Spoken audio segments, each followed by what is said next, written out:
Would Notre Dame be a bad matchup for the Georgia Bulldogs in New Orleans at the Sugar Bowl, the night of New Year's Day? I don't know. That's my question, and that's what I've been trying to dissect over the last couple of days. Watching some Notre Dame tape, watching back Notre Dame football games, looking at the numbers. Obviously, I've watched essentially every snap for Georgia this season, and a lot of them multiple times at this point.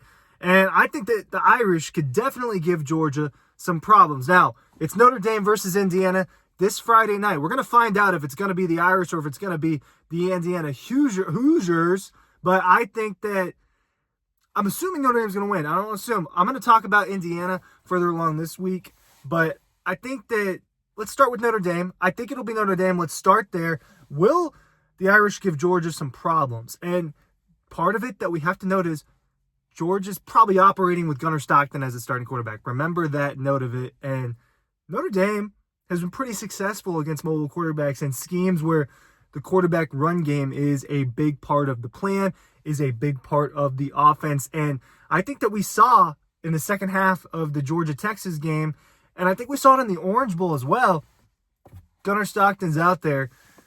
Plan is for him to run the football pretty much just as much as the running backs. So I have been looking at different games.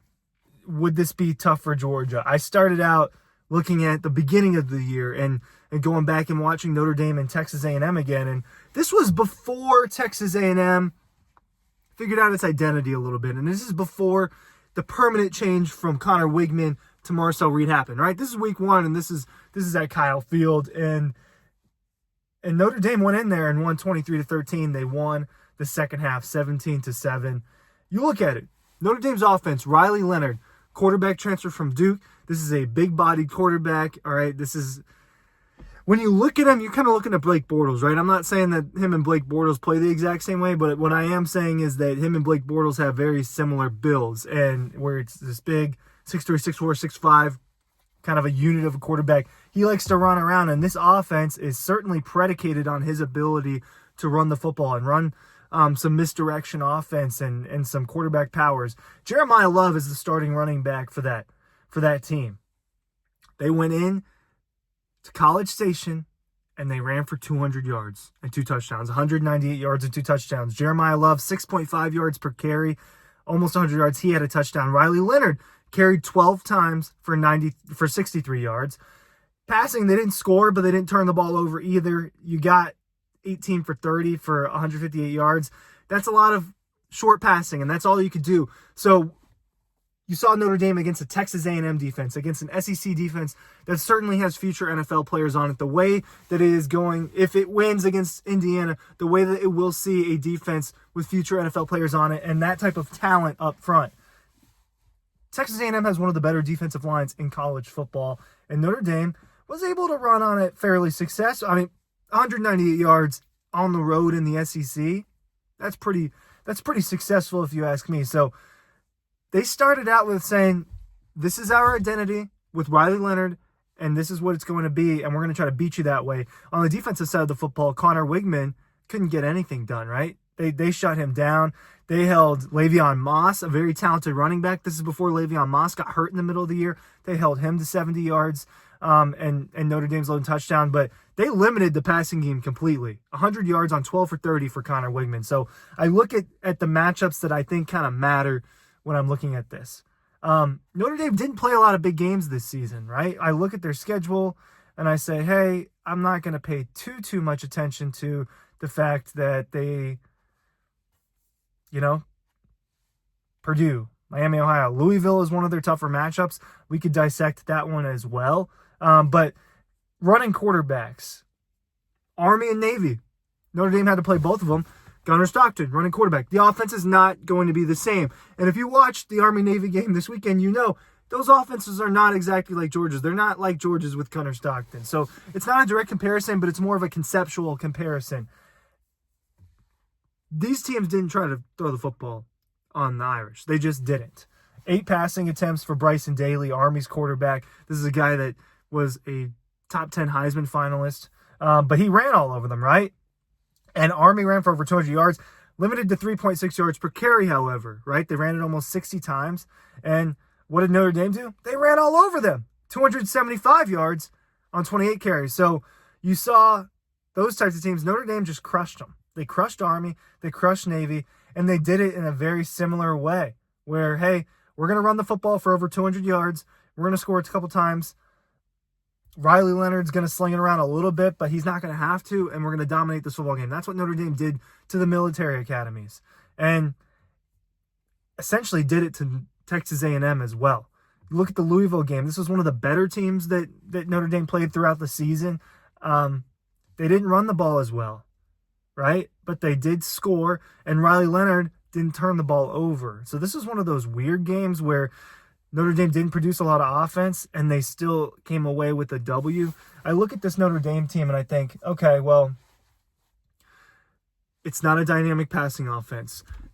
Riley Leonard's not going to drop back and make all sorts of plays with his arms. It's not going to be like a C.J. Stroud type of performance. Bryce Young, Joe Burrow, the examples that Georgia has seen over time where, hey, you got an elite quarterback, you got elite weapons on the outside, that's how we're going to beat you. It's not this team. Now, Georgia's been beaten in other ways, and they almost got beat by Georgia Tech. And so I haven't talked about Georgia at all in this. It's time to start talking about Georgia. When they've played teams like Notre Dame, what does it look like? Well, Alabama is a little bit of a different example, but they had a quarterback that could run and a quarterback where they were designing runs for him. And Jalen Milroe is a very special athlete, and I don't know how great of an example it is to compare, but look, Jalen Milroe, Ryan Williams, that team made Georgia's defense look silly during good portions of the game. Georgia adjusted and was able to come back in that football game and take the lead and then end up losing. But you see, hey, look, Georgia can get beat by dynamic quarterbacks. Why, though? Why? Well, part of it is undisciplined tackling. Part of it is just being out of assignment, right? I am not going to sit here and break down tape for you guys, and I'm not going to sit here and break it all down in the most intelligent way possible. I guess is not the best way to sell myself, but I've watched enough to know, look, they just weren't tackling well, and they got beat by superior athletes. Right? I don't know that that's going to happen against Notre Dame, but it is something to be concerned about in terms of the scheme, in terms of they are going to try to run the football with the quarterback. And then you think about, well, Georgia did face something similar, and they faced similar concepts when they faced Georgia Tech. And, well, Georgia Tech, guys, Haynes King did to Georgia what you really would hope that Riley Leonard isn't capable of doing. Haynes King was 26 for 36 for 300 yards, 2 touchdowns, and he had over 100 yards on the ground and 3 touchdowns of his own on the ground. He beat Georgia with misdirection. He broke tackles. They were powerful running the ball at the middle. That game is a concerning one to watch on film when you're thinking about, what if Georgia has to play Notre Dame? You look at what happened with the Georgia Tech game and say, that wouldn't necessarily be good. Georgia got beat at the line of scrimmage during good portions of that game, mostly the first half. Georgia didn't tackle very well against a big-bodied quarterback like Haynes King that is mobile. And when they didn't have to tackle him, they got fooled. And it happened. And I think that there are some concerning things when you look at that matchup and you say, hey, could they do it? Another offense that's this team was bad, and Georgia almost lost to them. But you get a quarterback like Brock Vandegrift out there. He was not able to do this against Georgia. He wasn't. You get Arch Manning out there with Texas for a little bit of time in that first matchup. Broke one run, but really largely wasn't able to do those things. So it's one of those things where this Georgia defense and this Georgia team showed multiple times this year they can get beat by the quarterback that can run. They can get beat by a scheme that's built on run the ball. Georgia allowed over 200 rushing yards multiple times. They allowed close to 200 rushing yards a few times after that. Not after that, but in unison with that. And you say, okay, well, Notre Dame definitely has some of the ingredients that it takes to beat Georgia. Which Georgia are you getting? Are you getting the Georgia defense that showed up against Kentucky? The Georgia defense that showed up against Georgia Tech? The Georgia defense that showed up against Tennessee, that did a pretty good job in the second half, right? It's all over the place, and it's hard to judge this team. And Kirby wonders why people doubt him, because it's been inconsistent. It's been all over the place, Kirby. That's why. Because this team has had this type of performance throughout the entire year.